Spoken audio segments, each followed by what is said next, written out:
పట్టణాలు గ్రామాలు అనే తేడా లేకుండా ప్రైవేట్ పాఠశాలలు పుట్టగొడుగుల్లా పుట్టుకొస్తున్నాయి. ఇది గ్రామీణ ప్రాంతాల్లోని ప్రభుత్వ పాఠశాలలపై తీవ్ర ప్రభావాన్ని చూపిస్తోంది. ప్రభుత్వ పాఠశాలలో ఉపాధ్యాయులు మినహా విద్యార్థులు లేని పరిస్థితులు కొనసాగుతున్నాయి. కానీ ఆ గ్రామ సర్పంచ్ నిర్ణయం ప్రభుత్వ పాఠశాలను కలకలగా మార్చింది. ఆ సర్పంచ్ తీసుకున్న చర్యలేంటో చూద్దాం.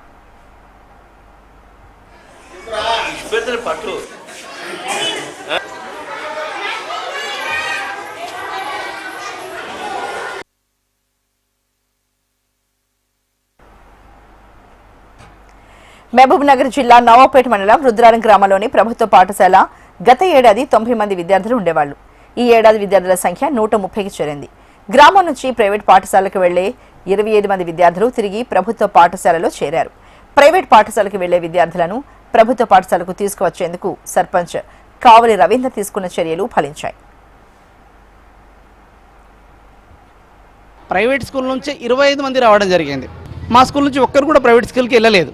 ఆ విషయాన్ని మేము పేరెంట్స్కి బాగా చెప్పడం జరిగింది. వాళ్ళకు పేరెంట్స్కి గ్రామస్తులకు మేము ధన్యవాదాలు తెలియజేస్తున్నాం. ఈ విషయంలో గ్రామ పెద్దలు సర్పంచ్ గారు కూడా మాకు బాగా సహకారం అందించడం జరిగింది. మాతో పాటుగా డోర్ టు డోర్ క్యాంపెయినింగ్ కూడా వాళ్ళు అందరూ సహకరించి తిరగడం జరిగింది. దీంట్లో ముఖ్యంగా మా గ్రామ సర్పంచ్ రవీందర్ గారి పాత్ర ముఖ్యంగా ఘనంగా మేము గొప్పగా చెప్పొచ్చు. వాళ్ళకు అభినందనలు తెలియజేస్తున్నాం మేము. ఎందుకంటే ఆయన ఒక గొప్ప నిర్ణయం తీసుకున్నారు. ఇక్కడ ఈ ఊళ్ళో ఏంటి, ప్రభుత్వ పాఠశాలలో చేర్పించినటువంటి చదివేటువంటి ప్రతి పిల్లగాని యొక్క పేరెంట్స్ యొక్క ఇంటి ట్యాక్స్ మొత్తం తానే భరిస్తాను, అది ఎంతనని చెప్పి ఆయన సభాముఖంగా గ్రామ స్థాయిలో చెప్పడం జరిగింది. కాబట్టి దాన్ని కూడా స్పందించి మా దగ్గర చాలామంది పేరెంట్స్ పిల్లల్ని చేయించడం జరిగింది.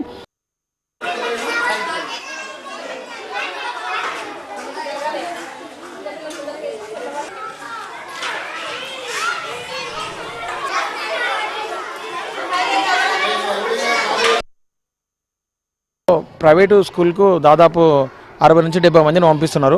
పంపించుకుంటూ వాళ్ళు చాలా ఇబ్బందులు పడుతున్నారు ఫీజులు కట్టలేక. ఒక్కొక్క పిల్లాని మీద దాదాపు 40 నుంచి 50 వేల భారం పడుతుంది సంవత్సరానికి వచ్చేసి. వాళ్ళు ఏదో అంటే పక్కలోడు పంపిస్తారు కదా, నేను వీళ్ళు పంపించి అప్లపాలు అయ్యి చాలా ఇబ్బందులు అవుతుంటే నేను ఆలోచన చేసుకున్నా. ఇక అట్లా కాదని చెప్పి చాలాసార్లు మోటివేషన్ చేసిన తర్వాత స్కూల్లో వచ్చి సార్ని అడిగినా, ఎందుకు సార్ మన స్కూల్కి ఎందుకు వస్తలేరు, ప్రైవేట్ ఎందుకు పంపిస్తారంటే ఇక అది దాని మీద సార్ కూడా చెప్పిండు కొన్ని విషయాలు నాకు. దానివల్ల నేను వాళ్ళ తల్లిదండ్రులతో మాట్లాడి ఒక నిర్ణయం తీసుకోవడం జరిగింది. మీరు గవర్నమెంట్ స్కూల్కి పంపిస్తే నేనున్న 5 సంవత్సరాలు మీ ఇంటి ట్యాక్స్ మొత్తం నేనే భరిస్తా. ప్రభుత్వం పిల్లలకు బుక్కులు ఇస్తుంది, 2 పూటలు అన్నం పెడుతుంది, చదువు మంచిగా చెప్తుంది, తర్వాత చాలా బాగుంటుంది గవర్నమెంట్ స్కూల్ అని చెప్పడం వల్ల ఈరోజు నేను తీసుకున్న నిర్ణయానికి అందరూ ప్రజలు కూడా సంతోషపడి 198 ఉన్న స్ట్రెంత్ని ఈరోజు 138 చేర్చినాము. ఇంకా ఈ సంవత్సరం కాకుండా వచ్చే సంవత్సరం వరకు ఈ స్కూల్లో దాదాపు 200 స్ట్రెంత్ చేయాలనే సంకల్పంతో తీసుకున్నా.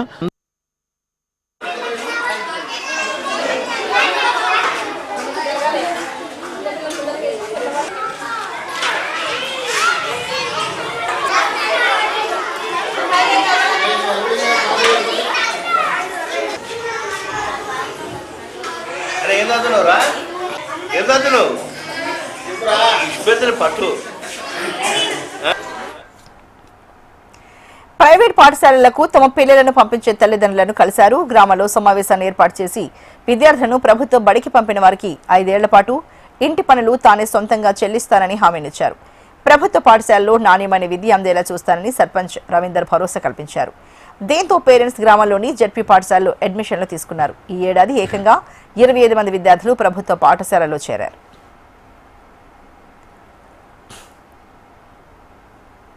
ఇంతకుముందు ప్రైవేట్ స్కూల్ వేసేటి మా పిల్లలని, ఇక ఫీజులు కట్టలేక ఇప్పుడు గవర్నమెంట్ స్కూల్కి వేసిన. ఇక మా సర్పంచ్ సాబ్ కూడా నాకు అన్ని బాధ్యత తీసుకుంటాడనని చెప్తే ఇక సరే ఆటనని చెప్పేసి వేసేసిన. ఇక 2 పిల్లలకేమో ఫస్ట్ 50 కడుతున్నారు. ఇక మళ్ళీ ఇంకో పాపను వేసినందుకు ఇక 2,000 తక్కువ 20,000 తీసుకున్నారు. బస్ ఫీజు 6,000 తీసుకున్నారు. స్కూల్ ఫీజు ఏమో 13,000. ఇక మా పిల్లలని గవర్నమెంట్లో ఎందుకంటే ఆడ ఫీజులు ఎక్కువైనందుకు మా సర్పంచ్ సాబ్ ఇక ఇక్కడనే చేరాడని అన్నాడు. మా సర్పంచ్ కూడా మాకు తోడుగా ఉంటాడని చెప్పేసిండు. చెప్తే సరే ఆడనని ఇక ఫీజులు కూడా కట్టలేకపోయినాయి, ఇప్పటికి కూడా కట్టలేను.